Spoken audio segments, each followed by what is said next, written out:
Hi, hope you're doing well. Welcome back to my channel, and hello for those of you who don't know me. I'm Leah. I'm a collage artist.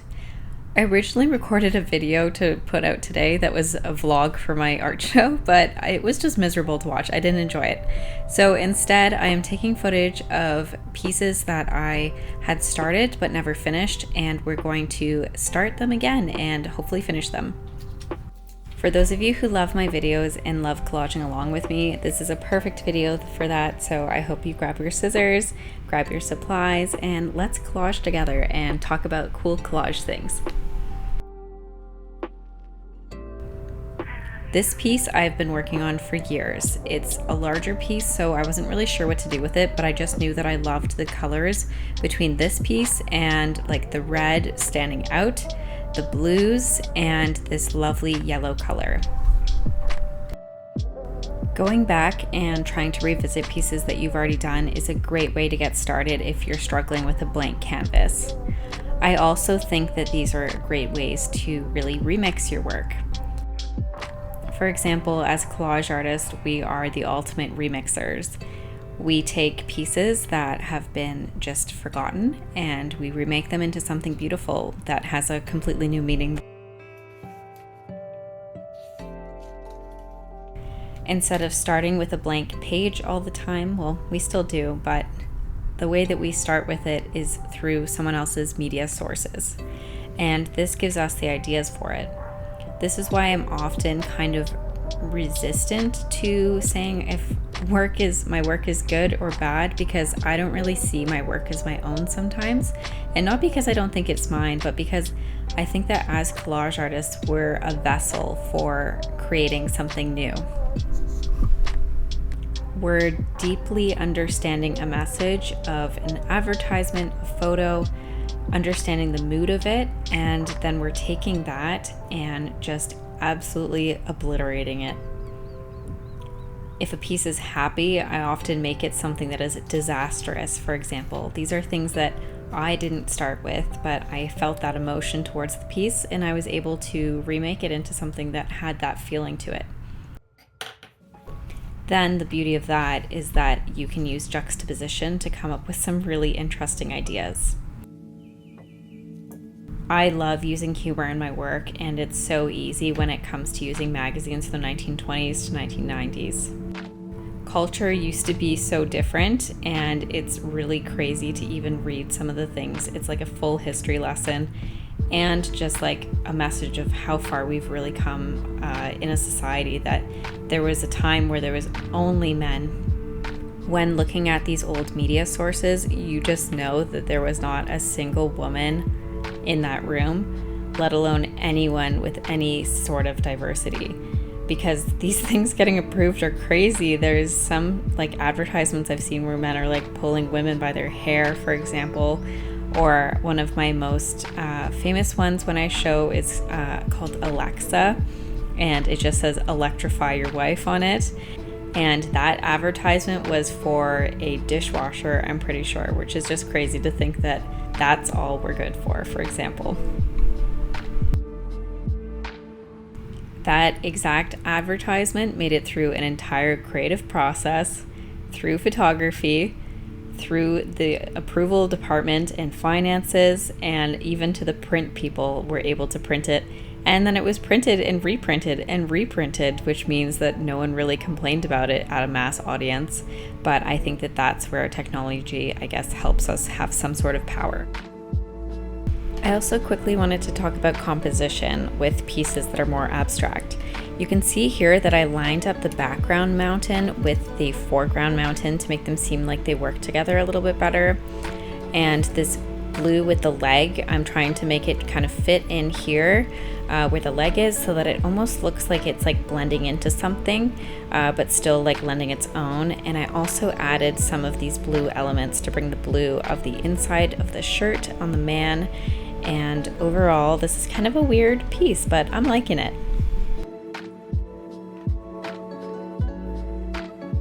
Next, I had these two pieces next to each other for a very long time, and I just thought that there was something here. I'm not one to work in 100% black and white, but I definitely think that there's something kind of cool to it This black and white paper with the woman is actually like shiny as well. It's almost like a metallic paper, which is kind of cool to work with. My first step is just going to be cutting out as many of these women as I can. I know that some of them overlap, so maybe I'll just cut out the person, and then we'll see how it goes.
As I was creating, I wasn't really sure what meaning I was coming to, but something with abandoned house and a woman hugging the doors.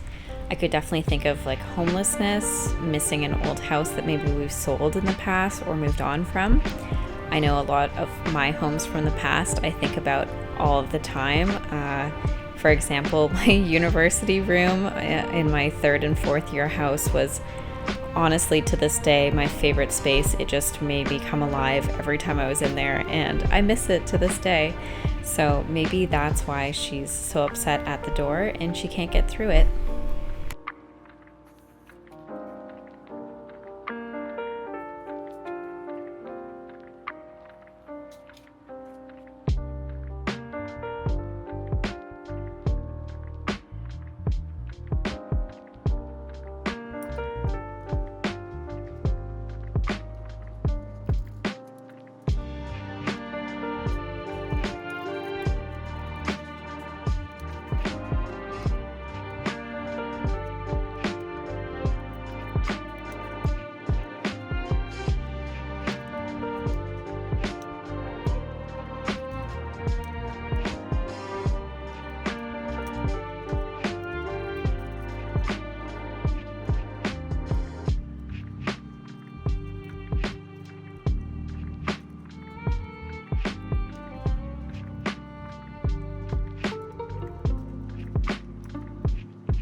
So as much as I've tinkered with this piece, I just feel like it's missing something. Like it's nothing special, right? So I'm gonna take a look at the ABCs of nature, and I'm thinking it would be kind of funny if something was sitting on the couch, or maybe it's not this moth, or maybe there's something coming out of this frame.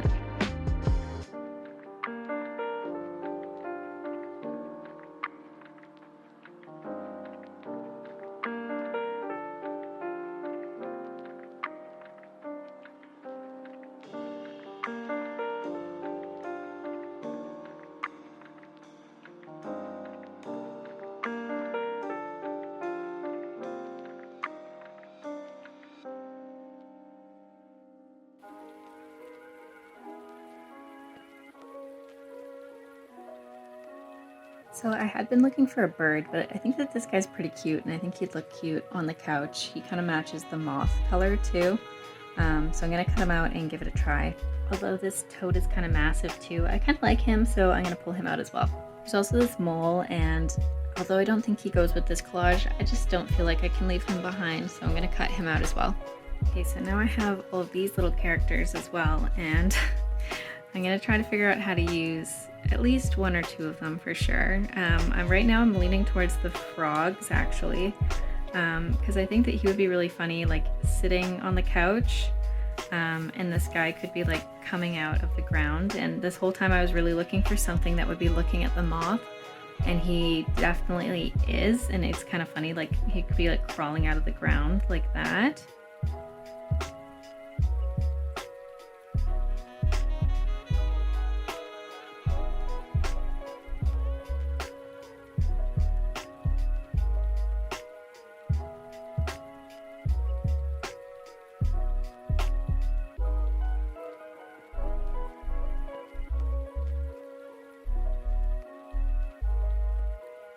I'm really loving where this one's going. I love having the frog staring at the moth, and I love having this mirror here with the couch. I think it ties things in. I feel like this one isn't my best work, but I really do enjoy it, and it doesn't really say that much, but I think that's okay.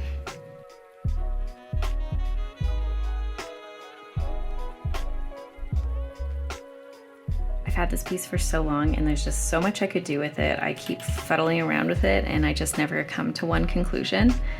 But I was just looking at this image, and I think it would be cool if this was like in the TV and these kids were like jumping off the top of the TV into it. So maybe it's like a little like world in there. Like I could do that. This guy's hand's there, but I could cut that and have his hand sticking out, for example, and that's like them jumping into the TV potentially. I'm gonna give that a try.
Lucky that this was the first page of the book, but I do really like this. I'm going to look at a couple other options, but this one specifically makes me think of how technology is affecting children's DNA right now. Like this almost feels, although it's supposed to be a space book, it almost feels very like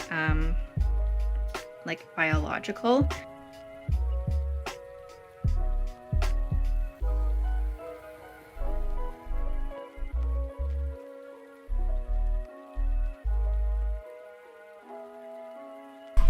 Now I'm going to switch over to some digital pieces. These are pieces that I've found in the past. I loved the pieces and wasn't really sure what to do with them, and eventually found pieces for them much later on after I couldn't find the originals. Hopefully one day I'm hoping that I can reunite these pieces together because I think that they definitely deserve each other. But until then, we are just going to make a quick digital version and see what we can make with these pieces. Something I work with a lot that I haven't figured out why, but I love to work with birds for some reason. I've never shown an interest in them, but I have a lot of pieces with birds, and every time I see them, I just have to cut them out, like no matter what. So here's another bird piece. I saw these books. I also use a lot of books, I guess, and I just thought that they look almost like a tree, right? Like they're just straight into nature. So I wanted to make it seem like they were acting as though they were in nature with these books stacked with a chair on top.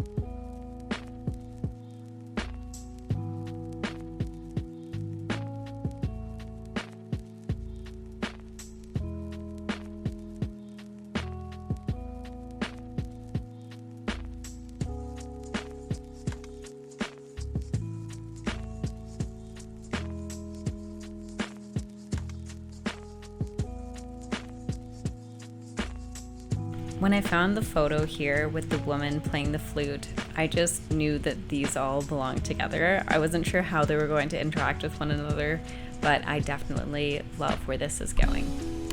I have a piece called The Bird Watcher, but maybe I have the bird player now or something a little bit better. I'll work on the title. It's a working title.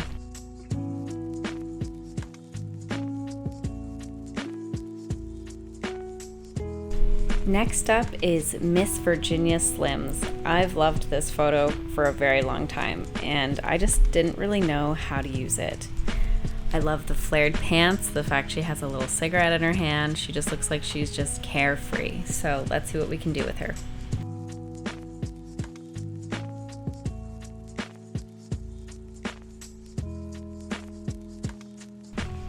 For a long time, I looked for something that was monochrome to what she was wearing, so something green, and I came across this pudding, and it was just perfect. The issue is that it's a little bit too small for the size that she was, so I just knew that this was going to have to be a digital piece if I wanted it to work. I'm still in the works of trying to find if I can find something that's the right size for her, but finding like a green pudding or something like that is not as easy as it sounds, or maybe it doesn't sound easy at all because it's just been really, really hard. I really wanted to bring out her sweetness, and that's why when I saw this, I just thought that it worked perfectly. The fact that she's so happy and has a cigarette is just kind of a juxtaposition in itself, but I wanted to kind of enhance that with having like sweets surrounding her. Although, now that I think of it, I mean, baked goods are no better for you than cigarettes, realistically, in the long run, so maybe there's something to that as well.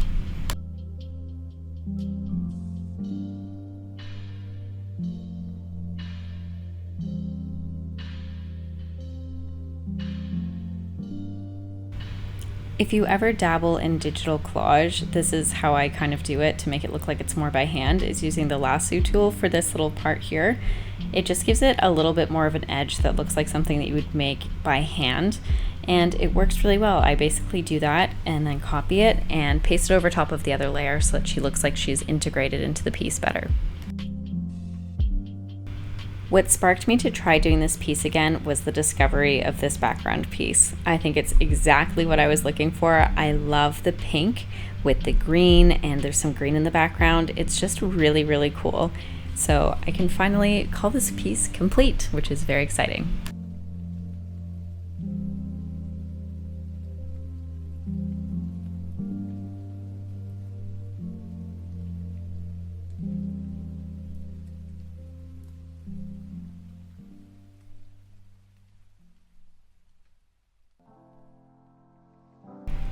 This piece I started for my 7-day challenge, but it was one that I really got stuck on, so I put it to the side so that I could move on to another piece. The bacon here is a more modern piece than I'm usually using, and the toaster is older than I usually use. I think it was like literally 1920s. So I do say 1920s, but you know, there's only a couple pieces here and there. And then I found these women and I just loved them and this background. And so basically what I had in person was the ladies and the toaster. Then I pulled in the bacon later on, and I just realized that I felt like I was missing something, and I found these men with the kettle hats, and I thought that they might work in the background, for example, or something like that, to make it seem like there was like many people walking on this journey to brunch. But I didn't really know. Let's give it a try and we'll see how it goes.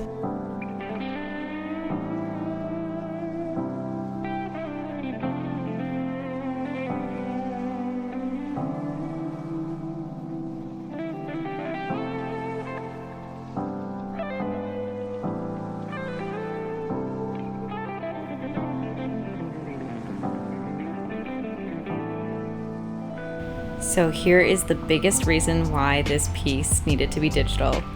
I could not for the life of me find an egg. I looked for like over a year for an egg for another piece, and I just knew that it wasn't gonna happen for this one. So I made sure that I just, went to the internet and grabbed one. And I wanted it to go with the bacon. So maybe it was like the women were bringing the bacon and the men were bringing eggs. So I gave that a try.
I was trying to figure out why the background looked so weird to me, and I realized at this point that I had put the images on the wrong side for what I had done originally in person.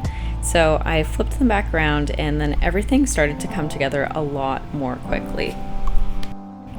Once I moved the background back to where it originally was in the original piece, I felt like my original idea was coming back and I really wanted to give it a try.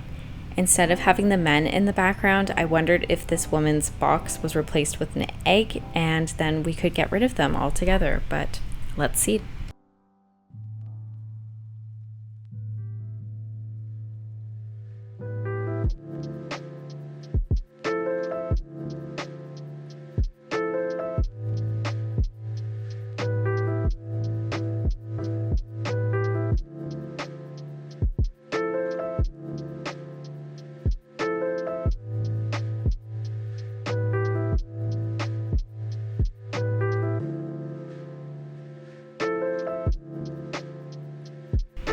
This one's a tough one.